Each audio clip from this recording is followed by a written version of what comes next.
when he escaped from the 4th floor of the parking garage. Authorities say that he then ran towards the direction of the light rail. Here on the west side of it is where Edgewater Park is, and so you can tell from where I'm standing, it's a couple feet underwater. In the background, that is Levi's Stadium, and that is where the Seahawks will play for a chance to be crowned Super Bowl champs. I have Hall of Famer Walter Jones with me as we walk outside Lumen Field. In the background here, Walt, this guy played in an NFC Championship game in 2005 right here in Seattle. What is it like for the players playing in a game of this magnitude with this fan base? A lot of older single-family homes like the one right here, but now around the Sound, you'll notice more upzone buildings like this one in residential neighborhoods. Investigators going around with flashlights over towards here where the Chase Bank is and towards this McDonald's parking lot. It was a Sunday afternoon not far from the launch ramp here at Hemingway Harbor. As the lake levels drop, a decaying barrel emerged out of the water. A large tree trunk that just splintered off, fell into the street. It's been chopped up now, but you also see a lot of branches like this. Right, Jake. Well, they want to rule out that Travis Decker is not in that quarter-mile radius. So I've also been meeting a lot of people that, along with me, were in Santa Clara over the last week, too. Like, we have a big group over here. They were here at 3 this morning, but you've had a long week. When did you come back from Santa Clara? A quiet night quickly erupts into an attack. The weapon? A stolen car. Scurrying in, a team of thieves. Law enforcement says more often than you'd think, kids are behind the mask. They find a soft target, they just keep going until they, can't anymore. Businesses are left picking up the pieces. Like #cannabis in Redmond. We were there in September after their latest break. And this is now the 5th time in the last year that it has been targeted. And every time, it's crushing to a small business. Probably $30,000 to $40,000 worth of damage to the building.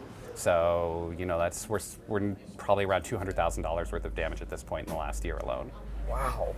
The cars that rip through this dispensary are a part of a trend in our state. In King County, compared to 2019, juvenile felony charges for car thefts were twice as high in 2023. And in Pierce County, compared to 2019, car thefts by kids more than tripled in 2023. This year, prosecutor's office data shows we're on track to have even more. What's the role that car thefts specifically play in these trends of crime that we're seeing with the youth?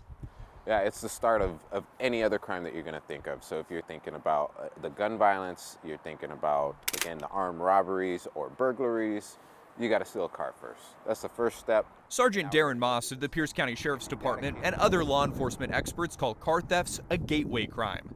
They believe recent laws are contributing to the increase.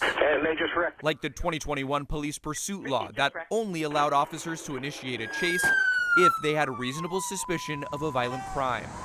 That law was reversed this summer. And a law that's still on the books doesn't allow minors to be questioned without an attorney.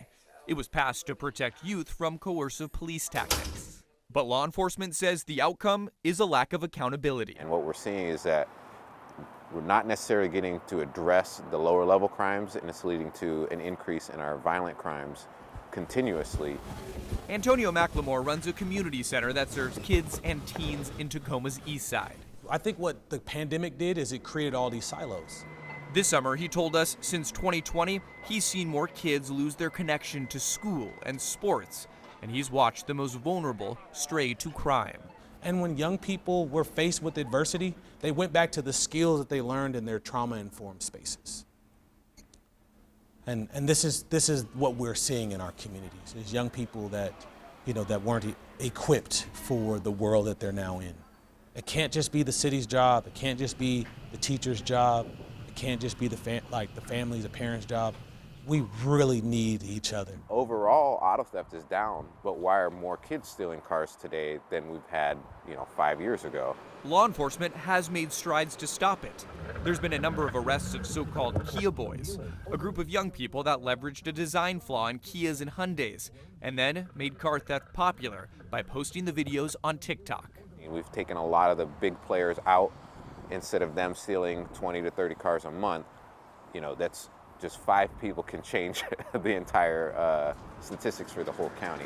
Meanwhile, victims of these crimes, like #cannabis, are still dealing with significant losses, anxiety, and questions about how to stop the fallout from car thefts. My staff feels it, we feel it. You know, there's many nights where I can't fall asleep till, I wake up at 3 a.m. and have to look, see is everything okay? Because I'm like, well, maybe this will be the night that I'm driving to Redmond again to sweep up glass.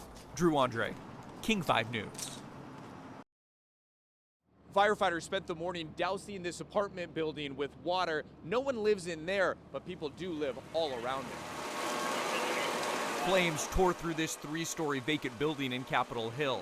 Fire alarms and a glow of orange awoke those living in the apartments next door. You were sleeping, and then what happened? Yeah, so I think I got woken up by the fire alarm or something like that, but I got up and I look out my window, I just see a wall of flame right in front of me. By 4:30 a.m., dozens of people stood outside, some with their pets, others still in pajamas. I just got the bare essentials as quickly as possible and got out as fast as I could. Flames reached one of the neighboring apartments, but crews quickly got it out. Firefighters perched atop the buildings that surround the vacant apartment. We did a quick search throughout that vacant building to confirm no occupants were found inside. Our drone video shows the damage from above. Firefighters worried of a roof collapse, so couldn't fight it from the inside. The cause is still under investigation. We've been trying to call to prevent it and to make precautionary measures. Some neighbors weren't surprised to see this building up in flames because they've seen people squatting there. They've been smoking, also doing little fires, stuff like that. It's kind of a problem that's been overlooked because since it is a vacant building, there isn't anybody to call to basically get those people out. This fire impacted more than just direct neighbors too. Smoke filled the sky around Capitol Hill throughout the morning.